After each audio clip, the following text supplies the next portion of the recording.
Jai Hind, this is Brigadier Hemant Mahajan. We meet again for another security scan review for the week that has ended today. A lot of important actions have taken place all over the world, including around India, which has an effect on India's national security.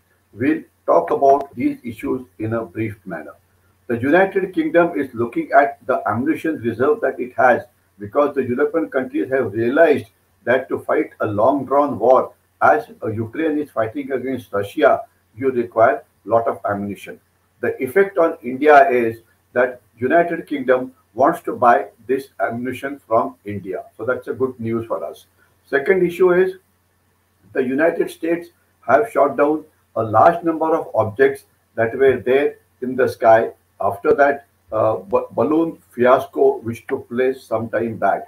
And Taiwan has also said that should any balloon, Chinese balloon that is enter its airspace, it will respond accordingly and shoot down balloons. Meaning even Taiwan is not going to let the Chinese balloons come inside their area. Also, in the meanwhile, United States is carrying out a lot of naval drills in the South China Sea, which is basically to show its support for the Southeast Asian countries, especially Philippines and Taiwan, and of course Japan. The Philippines has complained to the world against China. It says that when their were around carrying out normal maintenance inside the sea, they were confronted by the Chinese Coast Guard, and Chinese Coast Guard have used laser weapons to disrupt their resupply mission. Now, this is a very serious allegation, and if Chinese have used a weapon grade laser weapon against Philippines, it has broken the world laws, and the world must take notice of it.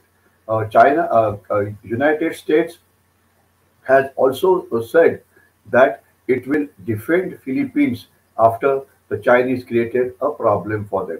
The balloon war which China has launched against the Western world continues, and there have been reports that balloons have been seen over over areas of Alaska, over areas of South America, and many other places. The world has started taking notice of this balloon warfare which China is carrying out against India. As far as Taiwan is concerned, the US think tank has said should a war take place between USA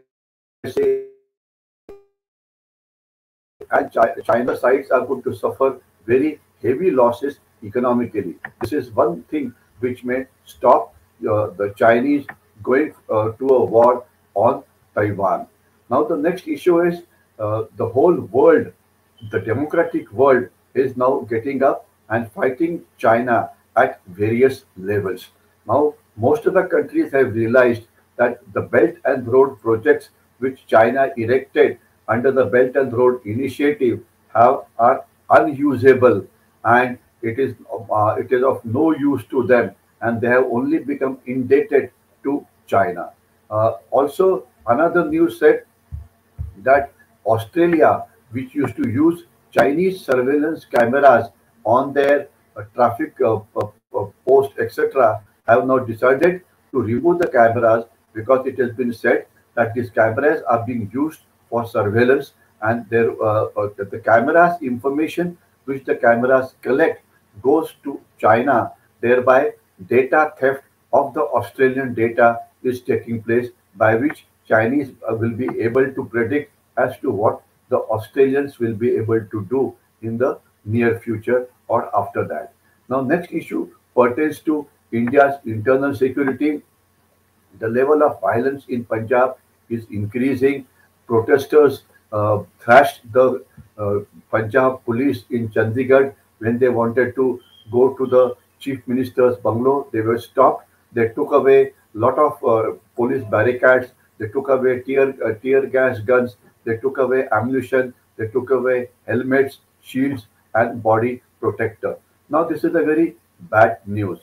It obviously shows that the attack was very boldly planned and well executed on the part of the protesters. They were carrying kripans, they were carrying lathis, they had horses with them, they had tractors with them, and they used the tractors to bulldoze the barricades. Now, this happened in Chandigarh, and one of the roads coming from Mohali to Chandigarh was blocked. So, this is a big, deeper web which the forces which are inimical to the country are carrying out in Punjab. It is reported that lot of criminal gangs are active in Punjab, and there are multiplicity of names of the gangs, etc. And the reports also indicate that the gangs are targeting certain leaders in Punjab on the orders of the leaders residing in Canada, United States, Australia, UK, and Pakistan. And arms are being supplied via drones. Carriers are also coming from the other side. It is also coming from the heartland. The narco terrorism, in any case, was the issue which was well known. And government at the highest level, the Punjab government has realized that the radicals are having a field day in Punjab. But instead of taking some concrete action against them, they are still soft peddling. The issue is the drugs have really spoiled the youth of Punjab, and the lethal combination of drugs, arms, finance leads to the activities of radicals whose numbers appear to be increasing. So there are many seen and unseen hands as far as Punjab is concerned, which is creating violence in Punjab state, and the time to act on this violence is now. The next issue pertains to external security. We had Aero India 2023 exhibition, which took place. It was the largest Asian aero show, and it was kicked off in Bangalore. Went on for a few days. The 5 day event focused on a lot of indigenous equipment which India is manufactured, and it brought a lot of response. There were 78 countries which took part in that, and the light combat aircraft Tejas was displayed there. There are reports that 4 countries have shown their interest in buying Tejas. Let us hope that the order fructifies. The Prime Minister has said that in next by 2025 we want to increase our exports or arms to at least about $5 billion per year, which means we'll be one of the first. Will be one in the 10 countries which are exporting arms and ammunition in a large way to the rest of the world. United States sent its most modern F-35 aircraft to the Aero India show there in Bangalore. It did a wonderful job. The GE has promised that it will provide their engine to Indian Navy's Vikrant aircraft, etc. So therefore, the cooperation between Europe, between France, between India, between United States is increasing, and thereby ensuring that our arms industry technological aspects go to a higher level and they become world class. The next issue is the Russian arms and ammunition. Despite the fact that we have now trying to buy arms from others, but the fact still remains that in last 5 years, India has imported arms worth 30 billion in last 5 years from Russia. So therefore, it shows that despite our effort, our dependence on Russia is of a high order, and this time in this year's budget, whatever capital expenditure is going to take place, 75% of this expenditure is going to be on weapons which will be made in India. That's a good news. The United States, United Kingdom has said that it is ready to transfer jet engines to India. This will be a good thing to happen. Now, next, let's talk about technological security. India's semiconductor sector is heating up. United States has said that it will provide support to India to manufacture semiconductors. So therefore, this industry is really taking off. India's capability to export arms is also increasing, and it is likely to reach a level of 1.5 billions in next 5 years. And Sri Rajnath Singh has said that this will only get better over a period of time. The import substitutions which is taking place is to be definitely to be lauded for the government's effort. But the fact remains that despite the fact that government says that we are going to buy 75% of our equipment from indigenous sources, the biggest problem is that the private industry, along with DRDO, is not able to meet this target. Just to give you an example, there were 55 projects which the DRDO is handling presently for Make in India. Now, out of this, 23 are behind schedule. So, therefore, just having good ideas is not adequate. Good ideas or big ideas also require good implementation. This is what is presently needs to be improved as far as India's Make in India policy is concerned. The next issue pertains to securing supply chains. It is very important that under all circumstances, whatever we require from the world, the chains have to be secure so that nobody is able to choke up our industry. And the best news in this week was that we have discovered lithium worth 6 million tons in the Riyasi district of Jammu and Kashmir. What does it mean? Basically, this mineral is called white gold, and it is very crucial for chargeable and non-chargeable batteries for clean energy and transport. So therefore, this is a good news, which means we don't have need to depend now on the outside world for a lithium supply. However, the challenge is to ensure that the excavation of this mineral is done in a scientific manner so that the Himalayan surroundings of Riyasi do not get disturbed. Till then, we'll have to keep on importing lithium as there's a deadline for zero carbon emission, which is drawing nearer and nearer.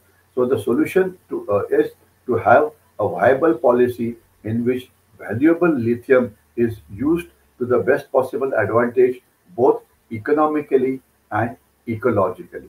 The next issue pertains to India's economic security. One would remember that after Adani's share dropped down by 50%. Some people went to Supreme Court asking Supreme Court to protect investors.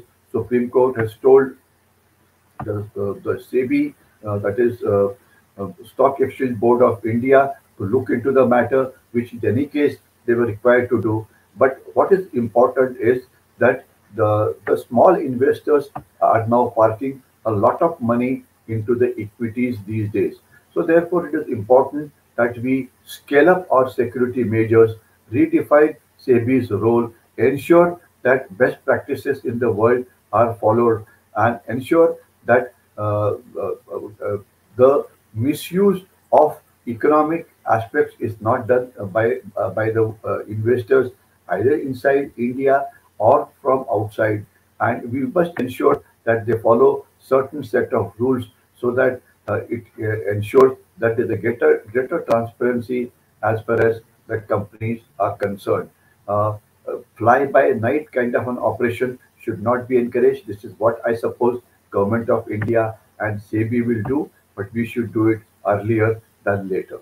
The next and the last topic is about diplomatic opportunities. The war between Ukraine and Russia is going to complete 1 year in this month on 24th of February. There seems to be no sign of the war stopping. The war is getting more and more violent. But the good part was just this week, India's National Security Advisor had gone to the United States, gone to the Europe, where he met the NSAs of the other countries, and he had a direct talk with the President of America. Now, immediately after this, he went to Russia, and there he was able to meet Shri Putin, who's strongman of Russia. Now, after meeting the American top leadership, if our NSA is able to meet the top leadership of Russia, it's a very good sign which talks about the diplomatic strength that we have. Today, the Russia Ukraine war is still dragging, and it gives an opportunity for India to meditate between these two countries. And because of India's meditation by Sri Narendra Modi ji, if they're able to stop this war, it will be a great diplomatic success as far as India is concerned. And therefore, we have to use all our diplomatic clout to tell both the sides, that is Ukraine and Russia, that it is in their interest and it is in the interest of the world that the war must stop. I'll stop here. Thank you and Jai Hind.